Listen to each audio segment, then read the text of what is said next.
What if you woke up tomorrow as the greatest footballer of all time? What if you were Cristiano Ronaldo? From a small island boy with nothing but dreams to a global icon worth over $1 billion, this is the incredible journey you would have lived. Buckle up, because you're about to experience the most extraordinary life in football history. You were born on February 5th, 1985 in Funchal, Madeira, a small Portuguese island where football dreams seemed impossible. Your father, José, worked as a municipal gardener and a kitman, barely making ends meet. Your mother, Dolores, cleaned houses to put food on the table. You lived in a tiny house in the Santo Antonio neighborhood, sharing a single room with your 3 siblings. As a child, you were hyperactive, constantly bouncing off walls. Your teachers complained, your mother worried, but there was one place where this energy transformed into magic: the football pitch. At age 8, you joined your local club Andorinha, where your father worked as a kitman. You were smaller than other kids, but your determination was gigantic. While other children played video games, you practiced juggling a tennis ball for hours, developing the touch that would later mesmerize millions. Your nickname wasn't even Cristiano back then. Everyone called you Cry Baby because you hated losing so much that you'd burst into tears after every defeat. Little did they know, those tears were forging the mentality of a champion.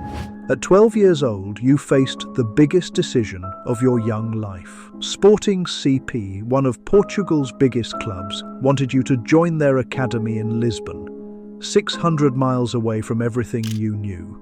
Your mother cried as you packed a single bag with your few belongings. You were leaving your family, your island, your childhood behind for a dream that seemed impossible.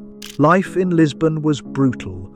You lived in a dormitory with other academy players, homesick and lonely. The Lisbon boys mocked your thick Madeiran accent. You called your mother every night, sobbing, begging to come home. But something inside you refused to quit. You trained harder than anyone else, stayed after practice, and slowly began to stand out. Your breakthrough came when you were just 16. In a friendly match, you were so impressive that the Sporting first-team coach decided to give you a chance. You became the youngest player ever to play for Sporting's first team, and suddenly, the football world was watching this skinny kid from Madeira. Your life changed forever on August 6, 2003. Manchester United came to Lisbon for a friendly to inaugurate Sporting's new stadium. You were just 18, but you put on a performance that left the United players speechless. After the match, they told Sir Alex Ferguson, "You have to sign this kid." Ferguson didn't hesitate. Within days, you were on a plane to Manchester wearing the legendary number 7 jersey, the same number worn by George Best and David Beckham. The pressure was immense, but you thrived on it. Your first season was challenging.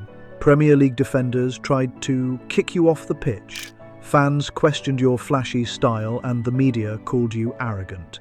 But you had something special. In training, you'd stay behind for hours, practicing free kicks until your feet bled. You studied videos of Brazilian legends like Ronaldinho and Ronaldo, learning their moves and making them your own. Slowly, you began to prove your worth. Your pace, skill, and gradually developing physique made you unstoppable on the wings. The 2008 Champions League final against Chelsea was your coronation. You scored the opening header in Moscow, helping United win their 3rd European Cup. Then came the call that would define your legacy. Real Madrid, the most prestigious club in the world, wanted you. The transfer fee was astronomical, £80 million, making you the most expensive player in history. You were no longer just a footballer, you were a global superstar. Your presentation at the Santiago Bernabéu was like a royal coronation. 80,000 fans screamed your name as you kissed the badge. The pressure was suffocating. You had to justify being the most expensive player ever while playing for the most demanding fans in the world. Your first season was difficult. Barcelona, led by your eternal rival Messi, dominated Spanish football. The media criticized you, fans whistled, and doubts crept in. But you had been forged in the fires of adversity. You transformed your body into a machine, spending hours in the gym, sculpting yourself into the perfect athletic specimen. You studied nutrition, recovery, and sports science obsessively. 2011 was your breakthrough year. 54 goals in all competitions, leading Madrid to the Copa del Rey and establishing yourself as Messi's equal. But you wanted more. You craved the Champions League, the competition that separated the good from the immortal. Your prayers were answered in spectacular fashion. Between 2014 and 2018, you won 4 Champions League titles, including 3 consecutive ones, a feat unprecedented in the modern era. Your performances in those finals were legendary. The overhead kick against Juventus, the brace against Liverpool, the decisive goals when Madrid needed you most. At 33, when most players contemplate retirement, you shocked the world again. Juventus paid €100 million for your services, another record-breaking transfer. Many questioned whether you could adapt to Italian football's tactical complexity and physical demands at your age.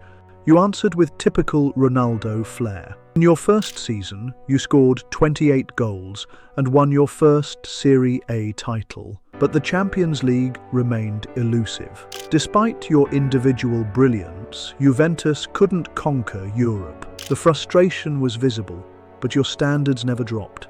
Your time in Turin proved something crucial. You weren't just a player for one system or one league.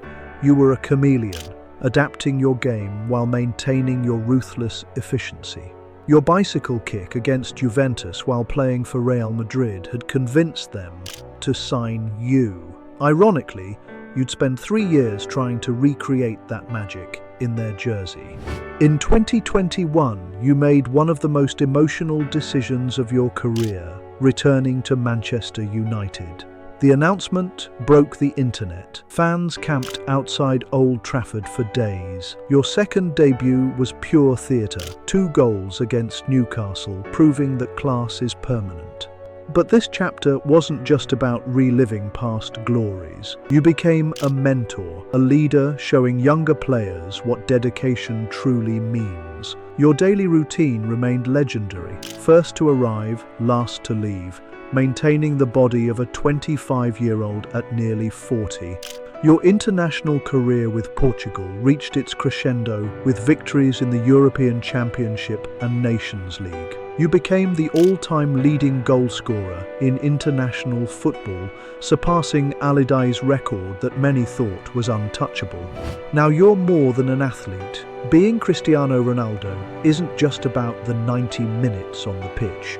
It's a lifestyle, a brand, and a global empire. You are the first footballer to truly transcend the sport, becoming a household name across continents. You are a marketing powerhouse. CR7 isn't just a shirt number, it's a global identity. Your legacy? More than 850 career goals, 5 Ballon d'Ors, over 30 trophies, hundreds of millions of fans. But your true legacy is your mindset. So what if you were Cristiano Ronaldo? You'd learn that greatness isn't given, it's earned, in silence, in sweat, in sacrifice. You'd inspire the world, you'd chase perfection, and every time they said you couldn't, you'd say, "Watch me."